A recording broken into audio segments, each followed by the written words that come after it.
Wow, this is so great. I just love the faces here. I love being in this community. I sort of feel like I've sort of come home again, you know. It's sort of, we all kind of get it in a way, and it's just wonderful to see you. And you all have beautiful faces, and I'm sure the new graduates are really excited.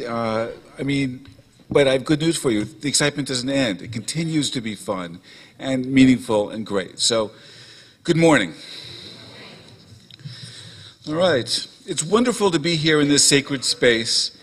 And it's sacred because our purpose here is to affirm the values of celebrancy and to support others in the expression of those values, and to take the opportunity to celebrate and refresh them in community, in our growing family. We're also here for the rite of passage for those newly trained in this art. For our new graduates, it will be a moment to separate from their accustomed ways of being, and a moment to pivot and to transform into a new social role that reflects a transformation within. It's serious business, and this will initiate a return to their world renewed. What we create here this weekend will also alter and change the overall celebrant community, its chemistry, its way of being, and therefore the whole world, in a sense, will be touched because we touch a lot of people in our work. Ours is not to complete the task of transforming the world into one which honors and celebrates the magic hour of everyday lives, but neither are we free to neglect it. Whatever our beliefs, we can agree that this moment, this gorgeous, unique moment, which will never be repeated, is a moment for personal exploration and community building, which, conveniently, is the subject of my talk today. See how I kind of led up to that? So you're seeing the wiring into the boards here. The truth is that, though, however, the way I see it, the process of creating and officiating at a ceremony, whatever it is both a personal exploration and a way to build closeness and community. Ceremonies celebrate and affirm something that we care about and express that in words, music, and symbolic actions that leave us touched and connected. In this group, it goes almost without saying that ceremonies can be about almost anything we care about. I mean, literally anything we care about, actually. Birth, coming of age, marriage, elderhood, dying and death, worship, God, nature, principles, freedom, shadow, nature, seasons, love, gratitude, family, stewardship, social justice. All of this is possible in ceremonies because it's all human, and therefore we can celebrate it, we can explore it, we can go down deep and see what it means for us and what it means for each other, and create that with others. Whatever the subject of the ceremonies that we pick, ceremonies are always, I always think of them as sacred theater. Their purpose is not only to entertain, although they must also be entertaining, but they're also deepen us inside and promote awareness and connect us to each other, and bind us to the abiding underlying causes, the wiring under the boards, if you like, of our common life, and which make continued life meaningful and give it purpose, whether or not you conceive of this work or our purposes to partake of the divine per se. Ceremonies are about the biggest possible abstract picture and the smallest concrete detail. Consider a wedding, for example.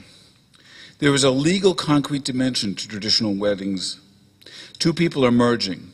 They're changing their legal and their financial status in society. And society has a stake in marriage, which is why it's licensed. It's not just nothing. But that bond usually grows out of something much more fundamental and abiding in the human experience. Marriage is an action in the face of our aloneness, our need for love, support, and connection. It is an answer to a yearning, and in the best of marriages, it fulfills our wishes to give to one another, to be key players in a shared dance, and to learn the lessons that come with intimate partnership, compassion, and sacrifice. To me, marriage means love, balance, connection, wisdom, peace entwined with the exhilaration of shared adventure, and often children and a future that outlives us. Now, that's just what it means to me. What it means to the couple we were marrying is what we're trying to learn and what we try to help them express. That's the whole celebrant thing right there. To me, it's about devotion and serving people and expressing them in the way they wish to be served. Now, it's not about us. But it's not far from us either, because we're also human. To pick another example, say we have a ceremony, the kind of ceremonies I love to do. I love to do these public ceremonies on sacred and humanistic themes, or like about nature. So take a simple ceremony that would mark the winter solstice. Something really is happening astronomically. It really is the longest night of the year. But what does that mean poetically, in human terms, on the earth where we live? Many themes come to my mind. Darkness, mystery, inwardness, rest. Winter is a time for taking stock, for cozying up and warming ourselves at the hearth, both in our homes and in our inner worlds, and for transforming what we have grown and harvested into actual nourishment and sustenance until the growth of the light quickens our world and everything sprouts forth again. The solstice is a time of return, of quiet and hope, where the seed for new life is planted. It's the darkest night where light is reborn. When I was a kid, it always amazed me that the days start getting longer in winter, not shorter. But paradox and values are defining features of the game that we're taking on as celebrants. Now, ceremony, in my view, and rituals is about action in light of this paradox and mystery. As with marriage and change of seasons, for example, something is happening, and not just abstractly in la-la land, although I know I can get a little on the woo-woo side sometimes. People really are getting hitched in the eyes of the law. The night really is long, and these changes really matter to us. But it's the underlying reality, the mystery woven into these facts that give our lives, and the ceremonies that mark our lives, their juice. And all ceremonies, it is our action in the face of these changes, lighting candles, decking out a tree, greeting the sunrise, December 22nd, jumping a broom, breaking a glass, that all-important smooch that seals it as a spell for you, your clients, and the witnessing community. Recognizing this and remembering this helps us to grow as individuals, and it binds us as a group. In fact, the word religion itself comes from Latin, meaning to connect us, to bind us again, which I was interested to learn that. Ligament, ligare, religion, whatever. Anyway, it's the role of the celebrant to create the conditions and the structures for these perceptions to emerge, and then to hold that space safe and sacred, and to offer authoritative guidance to the group in negotiating and shaping the archetypal energies that naturally circulate among us and within us.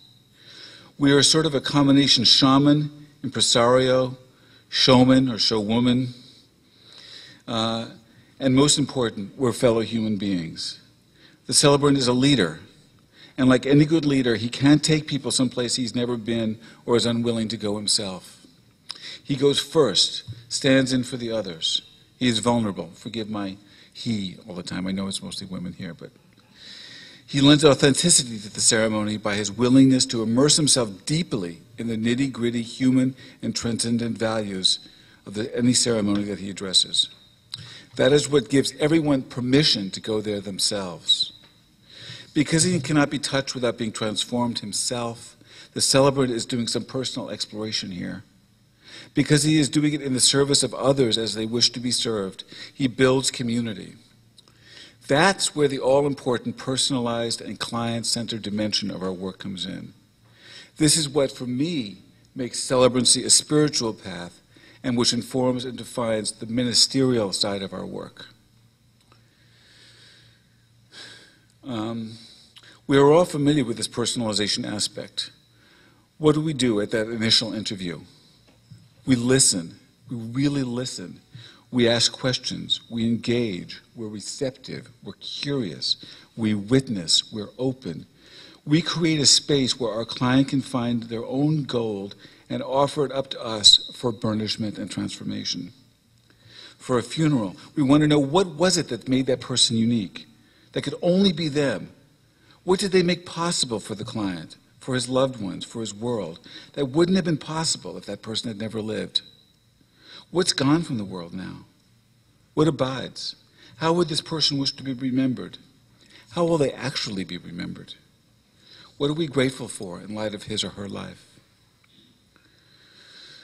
All in all, what are the values? What is at stake? In any ceremony, We've been given a brief, fleeting by moment to share information, to share wisdom, to express ourselves, and to acknowledge and transform. What will we share? What are we transmitting? What can you tell me? So Collective Wisdom Conference and graduation offers us the same opportunity. So let's just take a moment here to explore this together. Now, you all became celebrants for your own reasons, but I bet you there's an underlying thread that connects the reasons, even though they're really different. This is what I'm talking about. So I'm going to use this old chart here. We'll just take a moment. And people could just, is anybody here as a good and clear writer that could take a moment? Are you? Great. Please come up. Thank you. And I'm going to invite you all, oh, here's the pen. Thank you. Thank you. To sort of talk a little bit about, huh? Oh, can everybody? See, it says welcome, so that, I mean that.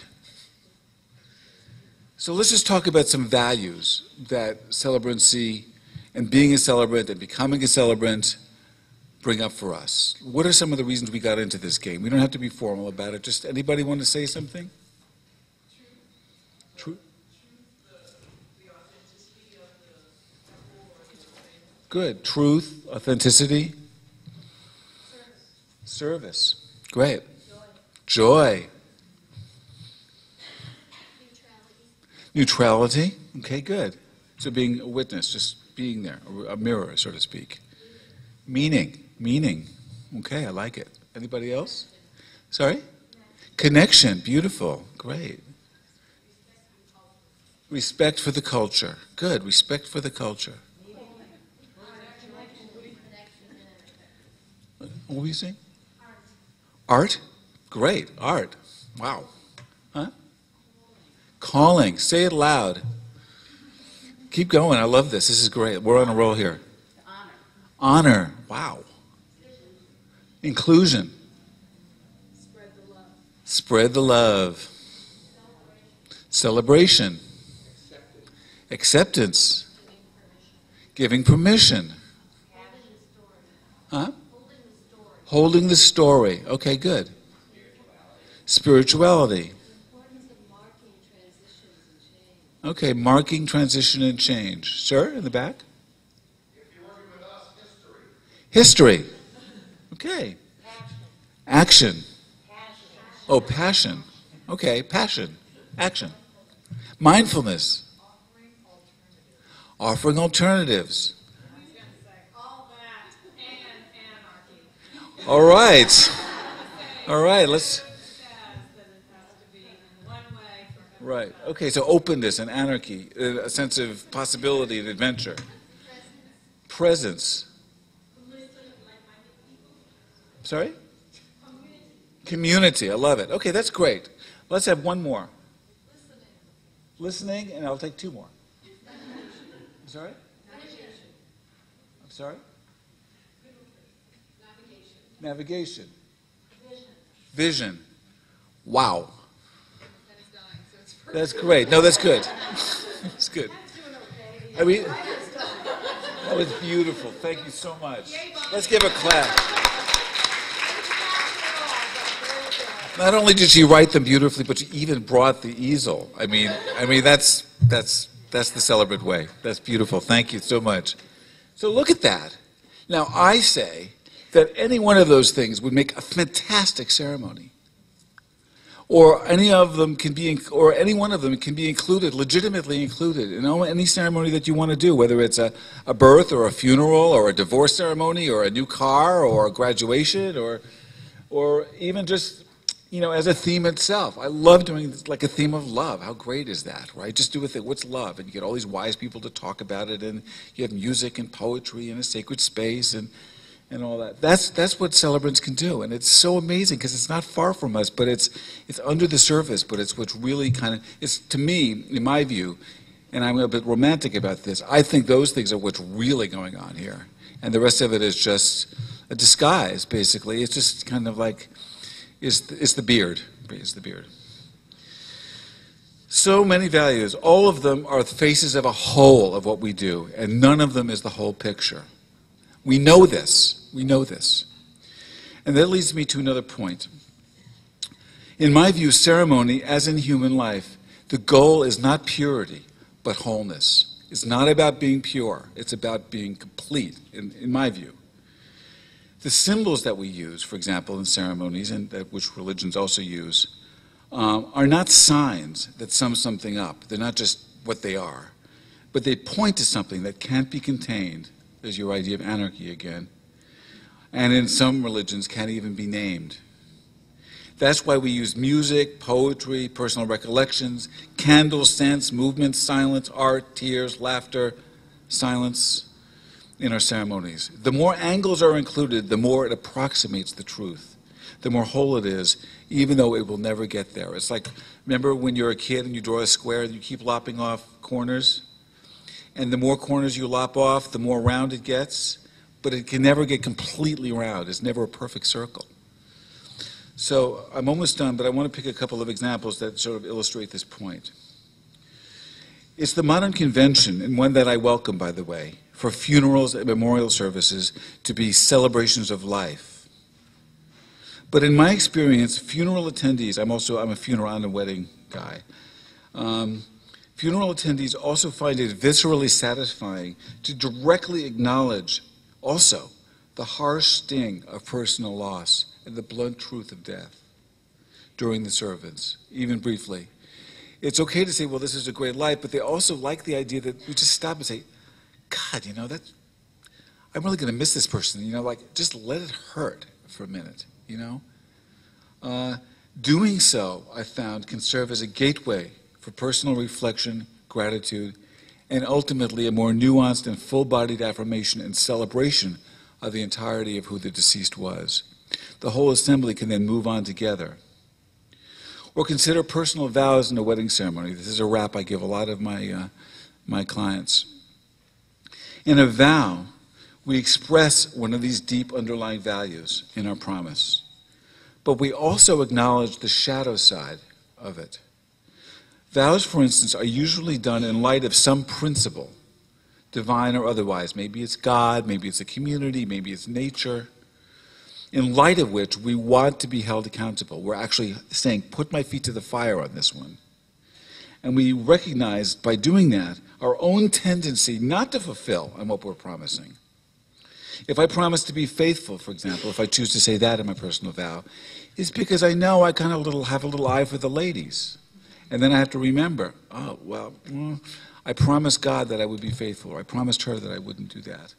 If I promise to be kind or patient, it's because I know I can be mean or quick to anger. And so this is what I mean by complete. So once you do that and you say, well, it's also this way, it's this and that, then the whole thing has a much more of a whiff of something that's really real and people can be touched. The power that comes from this authenticity moves and inspires us and gives us courage to be fully human and to have a great time while we're doing it. It helps us to know ourselves and each other better and connects us with the mystery at the core of our human journey. This is what being a celebrant is all about for me, and why this path is both noble and mundane, humorous and solemn, and endless as the nighttime sky. Thank you.